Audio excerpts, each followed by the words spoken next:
گناہ دھل جاتے، انسان گناہوں سے پاک ہو جاتا۔ دوسرے نمبر پر گناہوں کو نیکیوں سے اللہ بدل دیتا ہے۔ کتنی بڑی بات ہے، اتنے گناہ تھے، آپ نے معافی مانگی، اللہ نے صرف معاف نہیں کیا، ان اتنے گناہوں کی ڈھیری کو نیکیوں سے بدل دیا۔ یہ کوئی میری بنائی ہوئی بات نہیں ہے، اللہ فرما رہا ہے الا من تاب وآمن وعمل صالحا، توبہ کرے، ایمان ٹھیک کر لے اور نیک عمل کرے، فاولئک یبدل اللہ سیئاتہم حسنات، ایسے لوگوں کی غلطیوں، کوتاہیوں، گناہوں کو نیکیوں سے اللہ بدل دیتا ہے۔ یہ اللہ فرما رہا ہے۔ پھر توبہ کرنے والا اللہ کا محبوب بن جاتا ہے۔ ان اللہ یحب التوابین، بے شک اللہ توبہ کرنے والوں سے محبت کرتا ہے، اللہ کا محبوب بن جاتا ہے جب بندہ توبہ کرتا ہے۔ پھر توبہ کرنے والوں کے لیے اللہ کے فرشتے بھی دعا کرتے ہیں۔ یہ سورہ مومن میں کہ الذین یحملون العرش، جو فرشتے اللہ کا عرش اٹھائے ہوئے ہیں اور جو ارد گرد اور فرشتے ہیں، آگے جا کر فرمایا یستغفرون للذین آمنوا، یہ بخشش کی دعا کرتے ہیں ان لوگوں کے لیے جو ایمان لائے، یعنی ایمان والوں کے لیے جو توبہ کرتے ہیں، ان کے لیے، ایمان والوں کے لیے، توبہ کرنے والے ایمان والوں کے لیے اللہ کے فرشتے بھی دعائیں کرتے ہیں کہ اللہ انہیں معاف کر دے۔ اور جن کے لیے اللہ کے فرشتے دعا کریں تو اور کیا چاہیے۔ اس لیے توبہ کرنے میں ہمیں قطعاً سستی نہیں کرنی چاہیے۔ توبہ و استغفار کی وجہ سے اللہ خوشحالی دیتا ہے، یہ بھی اللہ کا وعدہ ہے۔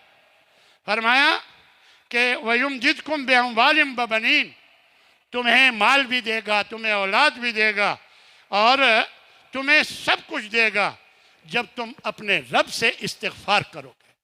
اس لیے ہمیشہ اللہ سے استغفار کرتے رہنا چاہیے۔ اور نبی صلی اللہ علیہ وسلم کی ایک حدیث ہے، طوبیٰ، خوشخبری ہے، لمن وجد فی صحیفتہ استغفارا کثیرا، یہ صحیح جامع میں حدیث ہے کہ جو اپنے نامہ اعمال میں استغفار بہت زیادہ پائے گا اس کے لیے خوشخبری ہے۔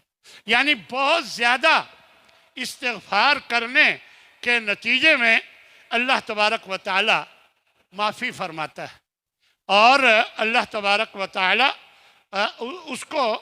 اس کے گناہوں کو معاف کر دیتا ہے اور اس کے درجات بلند فرما دیتا ہے۔ تو میرے بھائیوں، یہ مختصر سی جو میں نے باتیں قرآن اور حدیث کی روشنی میں آپ سے کی ہیں، صرف آپ کو متوجہ کرنے کے لیے کہ یہ رمضان المبارک اب جا رہا ہے، اللہ بڑا مہربان ہوا ہے، آپ نے جہاں اور نیکیاں کی ہیں اور گناہوں سے معافیاں بھی مانگتے رہے ہیں، لیکن اب خاص طور پر بیٹھ کر آپ اللہ سے معافی مانگیں، استغفار کریں اور اپنے گناہوں کو معاف کروا لیں۔ تو اس صورت کے بعد جب رمضان کے بعد انسان آتا ہے، ایک نئی زندگی کا آغاز کرے۔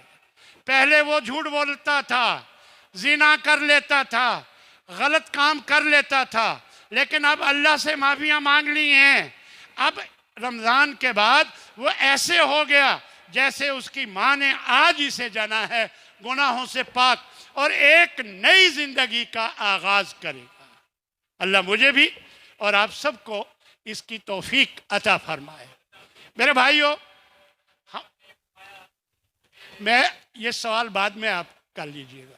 جی، میں دوسری بات جو آپ کی طرف آپ کو جس کی طرف توجہ دلانا چاہتا ہوں وہ صدقہ فطر ہے۔ آپ نوٹ کر لیں، مجھے دے دیں، میں انشاءاللہ آخر میں آپ کو جواب دوں۔ جی، صدقہ فطر، ہم سب جانتے ہیں کہ رمضان المبارک کے آخر میں یہ صدقہ فطر دیا جاتا ہے۔ یہ اللہ کے رسول نے اسے فرض قرار دیا، لازم قرار دیا۔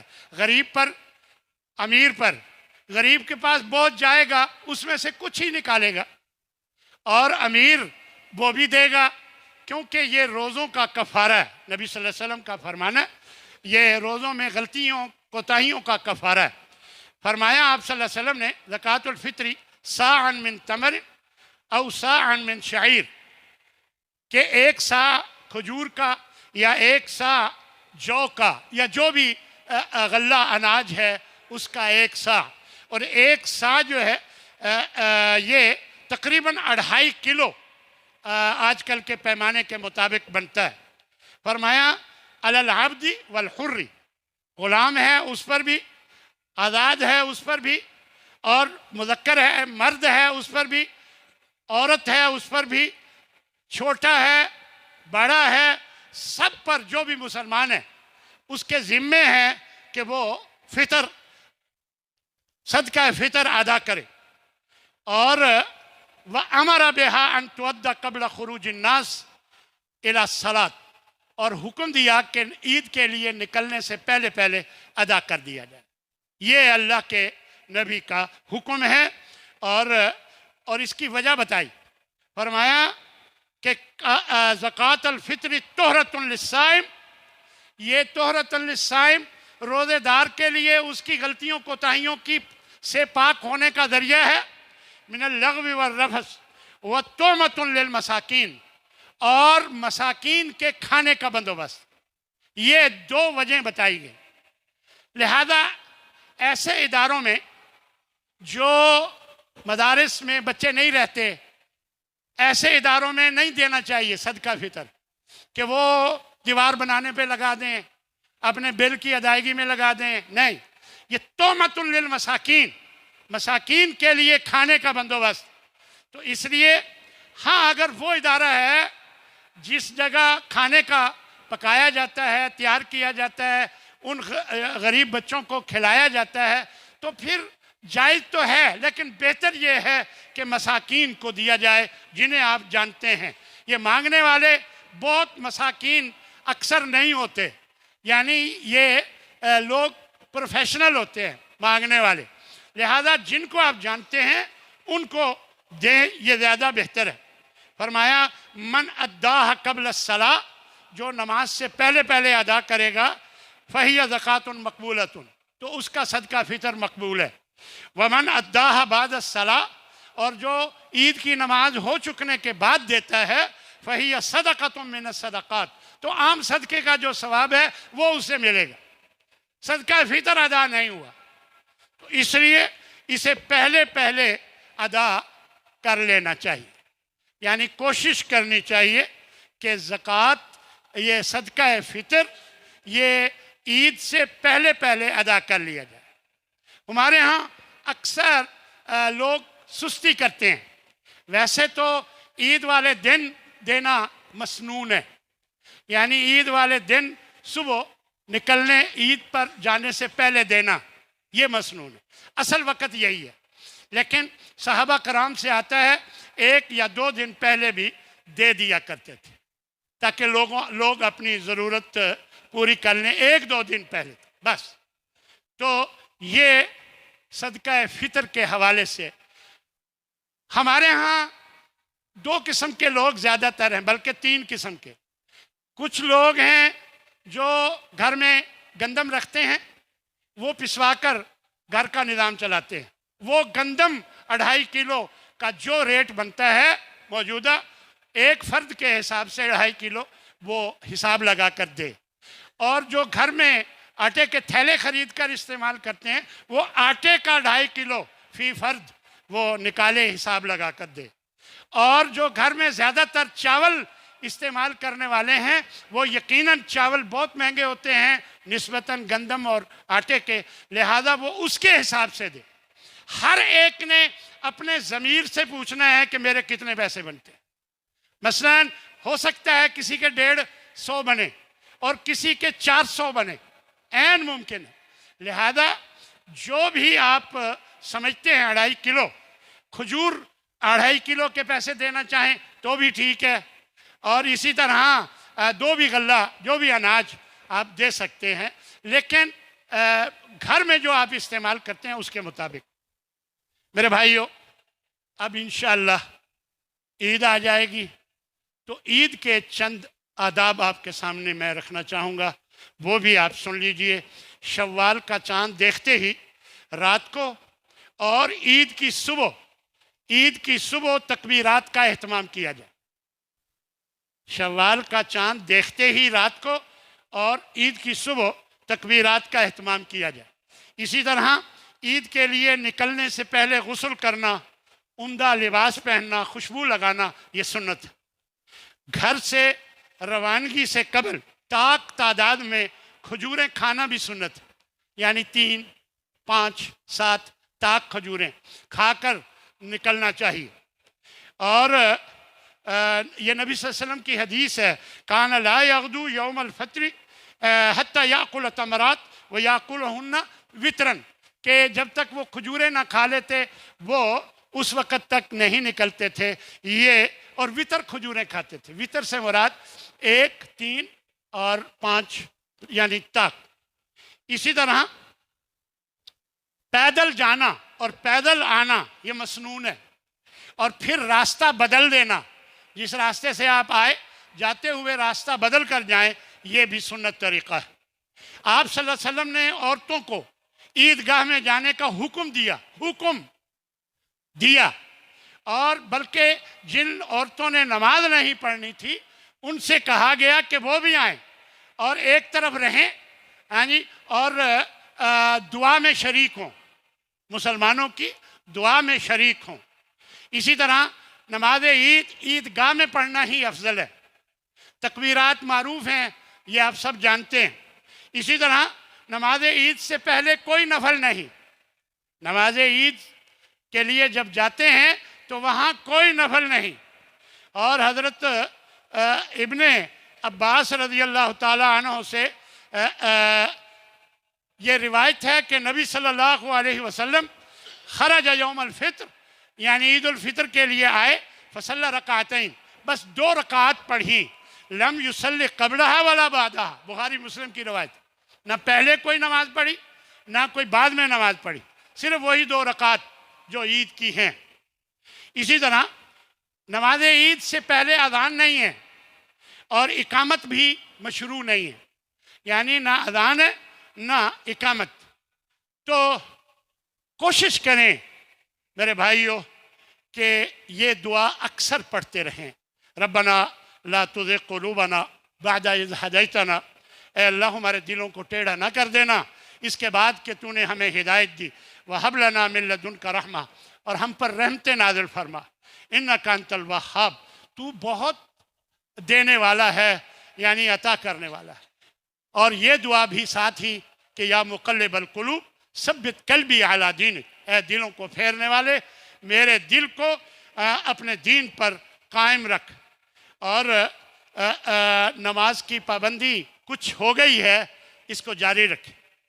سستی کرنے والے سمجھ رہے ہوں گے، پہلے سستی ہو جاتی تھی، رمضان کی برکت سے پابندی آ گئی ہے، تو اب اس پابندی کو جاری رکھیں، کیونکہ سب سے پہلے نماز کا حساب ہونا ہے، یاد رکھیں۔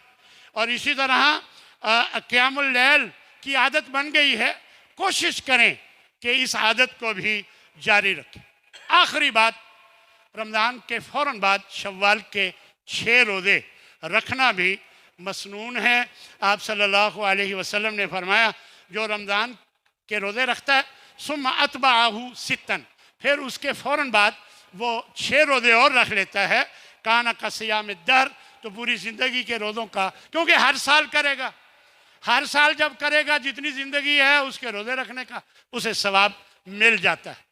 تو اس میں علماء نے یہ گنجائش رکھی ہے، بتائی ہے کہ اگر کوئی چھوٹ جائے فوراً نہیں رکھ سکتا، یعنی 2 رکھے ہیں 1 رہ گیا تو 6 پورے کر لے شوال کے اندر، لیکن بہتر حدیث کے الفاظ سے جو بظاہر لگ رہا ہے ثم اتبعہ، اتبع کا معنی پیچھے لگا دینا، یعنی پھر اس کے پیچھے لگا دے 6 اور، یعنی مسلسل رکھ لے۔ ایک تو روٹین بنی ہوتی ہے، دوسرا یہ ہے کہ حدیث میں بھی مسلسل یعنی اس کے پیچھے ساتھ ہی رکھنے کا بظاہر ذکر ہے۔ علماء نے یہ گنجائش ضرور دی ہے کہ اگر کوئی بعد میں یعنی شوال کے اندر 6 پورے کر لے تو ہو جائیں گے۔ اللہ مجھے بھی اور آپ سب کو ان سب کاموں پر عمل کی توفیق عطا فرمائے۔ وآخر دعوانا ان الحمد للہ رب العالمین۔